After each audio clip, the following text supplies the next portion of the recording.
Hello students, today we will be continuing with the chapter of planning and we will be studying the process of planning today.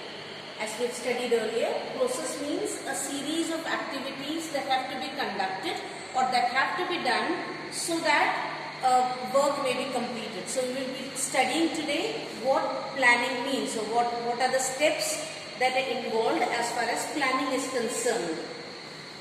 The first point there, setting objectives. Now we all know objectives are needed for all organizations. Again, whether the organizations are social, economic or otherwise, objectives are needed. And these are needed not only for the entire organizations but for the different departments as well. So that means there will be an overall objective for the organization and each department would have its own objective also. Now we can say that these objectives are goals. Goals, that is what the organization needs to achieve or where the organization finds itself after a certain time period. These goals must be specific. Specific means measurable. Now what is a measurable goal? If I say that my organization should make profit, that is not a measurable goal. But if I say that my organization should make a profit or should increase the profit by 10%, then that is a measurable goal. So the goals must be measurable and they must be clearly stated so that the employees who are working, the units that are in work and the departments all must be able to understand where or what the goal is for the organization. Different departments should also set their own specific goals, but these goals must be in harmony with the organization. That is what we studied as a principle of management, the unity of direction. Principle of unity of direction also states that the department goals must be in harmony with the organizational goal. The second point, developing premises. Now when we understand premises otherwise, premises is surroundings. But here premises does not mean surrounding, it means assumptions that are made while we plan. If you remember what we studied in the last classes, planning we said is a forward-looking process, or planning is looking ahead. Looking ahead is peeping into the future, looking into the future. Now when you look into the future, you make certain assumptions. And these assumptions are said to be premises for planning. Premises are therefore the base of all planning. So the forecasts that are made, the existing plans that they have. Now forecast can be of what the demand of the product would be, what changes are what the people may be demanding in future. So all those, unless the forecast is correct, the planning would not be correct. So developing premises is making assumptions for what would be or where the organization wants to reach or what the organization intends to do. Third is identifying alternative courses of action. Again, we studied earlier that planning is only needed if alternative courses of action are there or if different alternatives are there. If there is only one alternative, if there is only one course of action, there is no need for planning. Planning only occurs when alternatives are there. So, when we think about planning for a particular thing, you need to identify all the different courses of action that are there. Find out the various ways of doing work. The more important the project is, the more the alternatives would have to be found out by you. Evaluating alternative courses. Now, each of the alternative courses have its own advantages and disadvantages. So therefore, you need to analyze or you need to evaluate or you need to weigh the pros and cons, that is the advantages and disadvantages of the various alternatives.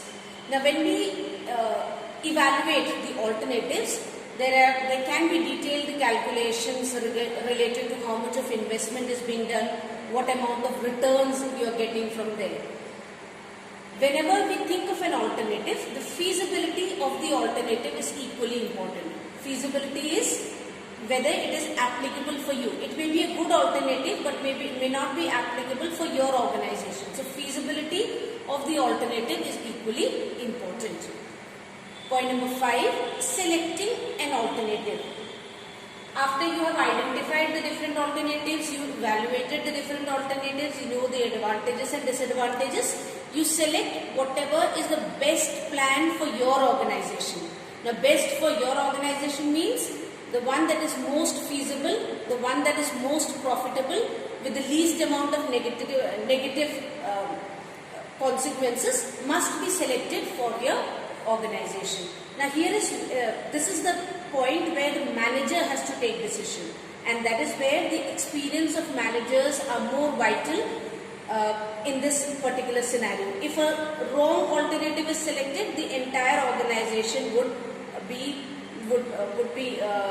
go on a wrong track. So selecting an alternative is a very important point there. Sometimes managers take a combination of plans. Instead of selecting one particular plan, they select a combination of plans so that the chances of error or chances of wrong will be lessened or maybe reduced by a certain extent.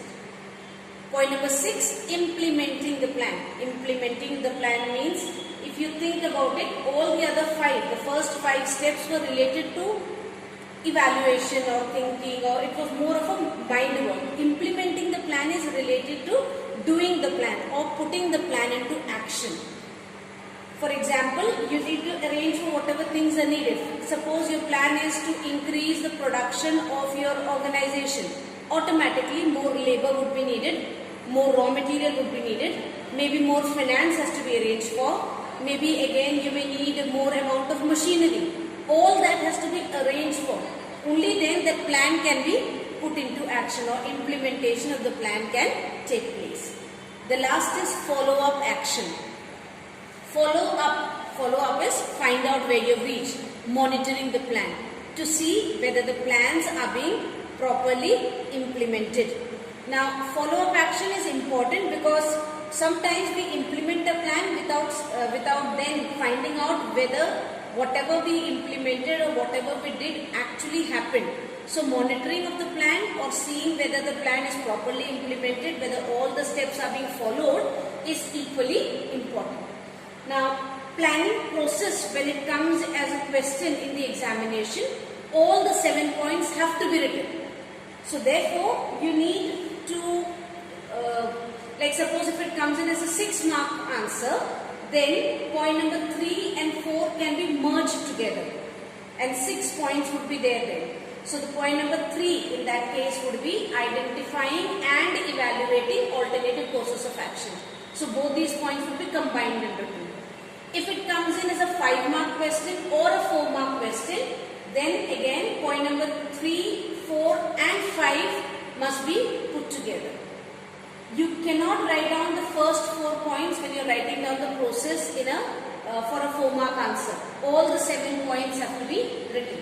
So in case it's a 4-mark or 5-mark answer, point number 1 would be setting objectives, second would be developing premises, third would be identifying and evaluating alternative courses and selection. So then you will explain those 3 points would be explained together. The 4th would be implementing the plan and the 5th would be follow-up action. The process, or not just the planning process, any process that you study has to be studied in totality. There cannot be parts. You cannot write down the first 2 points, the first 3 points. All points have to be written and the same order has to be followed. In features, you can change the order. In advantages, disadvantages, you can change the order.